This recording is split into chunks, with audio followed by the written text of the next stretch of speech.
안녕하세요. 미국 유학을 준비하다 보니까 생각보다 챙겨야 될 게 은근 많더라고요.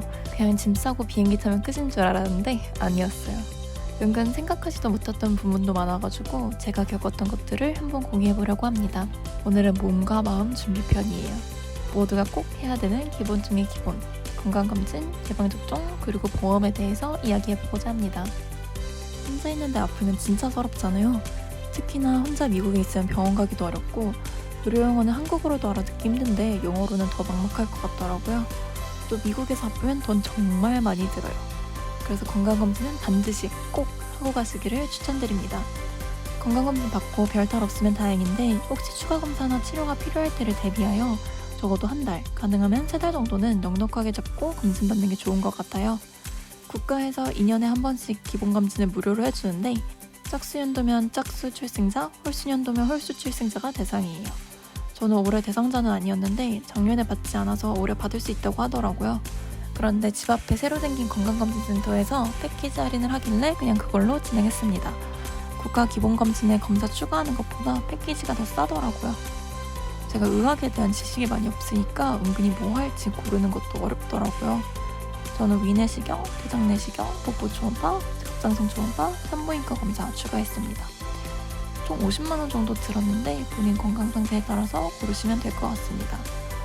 저는 원래 위가 좀 자주 아파서 위내시경을 추가했고 대장내시경도 사실 40대 정도부터 해도 된다고 하는데 저는 장염에 자주 걸려서 한번 해봤습니다. 물론 둘 다 수면으로요. 복부 초음파도 이번이 처음이었는데 의사 선생님이 하는 건강검진 추천 유튜브 보니까 복부 장기들은 아파도 티가 많이 안 난다고 하더라고요. 증상이 없으니까 방치하다가 나중에 심각해졌을 때 발견하는 경우가 많다고 해서 한번 받아봤습니다. 갑상선도 마찬가지인데요. 주변에 갑상선 초음파 받고 이상이 발견돼서 수술한 친구들이 은근 있더라고요. 만성 피로가 증상이라고 해서 혹시 나도 싶었는데 전 멀쩡했습니다. 그냥 회사가 문제였던 걸로. 또 여자분들은 주기적으로 산부인과 검사 추천드립니다. 건강검진 외에도 몸이 아픈 것이 있으면 병원 가서 치료를 받아야겠죠. 생각보다 치료가 오래 걸릴 수 있어서 가능한 미리 해두는 게 좋더라고요. 치과도 꼭 가시고요. 감염병 예방을 위해서 학교에서 예방접종을 요구하는 경우가 많습니다. 비형간염, 결핵, 수두 같은 건데요. 학교마다 예방접종 요청사항이 조금씩 다르기 때문에 입학 전에 내가 갈 학교에서 요구하는 리스트를 한번 확인해 보는 게 좋습니다. 유아 때 보통 다 맞는 예방접종이라서 크게 문제될 건 없을 거예요. 접종 이력은 예방접종 도우미 사이트에 들어가서 확인하고 증명서도 간단하게 뗄 수 있습니다. 그런데 90년대생들은 예방접종 이력이 전산화되기 전에 맞아서 전산을 등록을 해야 되더라고요. 산모수첩과 신분증을 들고 보건소에 가면 바로 등록을 해주십니다. 저도 그렇게 처리했어요. 근데 만약 접종을 안 맞은 게 있으면 맞아야겠죠? 그 유학 준비하시는 분들이 많이 찾는 유명한 병원들이 있더라고요. 뭐 서울 베네과 같은? 제가 찾아볼 필요 없이 필요한 서류 다 준비해준다고 추천받아서 갈까 고민했는데 예방접종 비용이 생각보다 비싸더라고요. 내역에 따라 다르겠지만 주사 맞고 증명서 받는 데만 한 2~30만원 정도는 나오는 것 같았어요. 그래서 저는 그냥 미국에 가서 맞으려고 합니다. 미국은 비싼데 굳이? 라고 생각하실 수도 있지만 다행히 제가 들어야 하는 학생보험이 예방접종 비용을 거의 다 커버해준다고 하더라고요. 비싼 보험료를 내는 만큼 그 혜택을 써먹고자 합니다.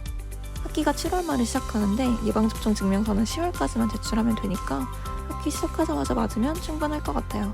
여러 번 맞아야 하는 접종은 비형간염, 수두 정도인데 저는 다 맞아서 나머지 일회성 접종만 하면 될 것 같습니다. 보험 이야기 나온 김에 한번 보험 얘기도 해보고자 해요. 모든 학생들은 보험에 가입이 되어 있어야 되거든요. 그런데 보험 정말 너무 어려워요. 진짜 하나도 모르겠더라고요. 그래서 저는 그냥 학교에서 제공하는 학생보험에 가입하고자 합니다. 미국의 보험 시스템은 한국이랑 정말 다르더라고요. 예를 들어 미국에서는 내가 어떤 보험에 들었느냐에 따라서 갈 수 있는 병원이 정해진다고 들었어요. A 보험이면 B 병원은 되고 C 병원은 안 되는 식이에요. 또 당연히 보험에 따라서 커버하는 진료 항목도 다 다르겠죠? 그래서 저는 이거 생각하는 게 너무 머리 터지는 거예요. 그래서 학생보험은 그래도 학교랑 연계되어 있으니까 주요한 것은 다 커버가 되고 학교 가까운 곳에서 병원을 이용할 수 있지 않을까 싶었습니다. 근데 그래서 그런지 좀 비싸요. 좀 많이 비싸요. 개인보험이 있다면 학교 학생보험을 들지 않아도 돼서 비용을 줄일 수 있습니다. 그래서 한국에서 장기 예언제 보험을 들고 오시는 분들도 있더라고요.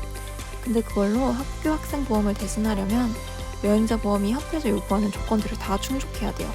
뭐 병원 접근성이라던가 커버 범위 같은 것들, 증명을 따로 제출해서 학교의 승인을 받아야 합니다.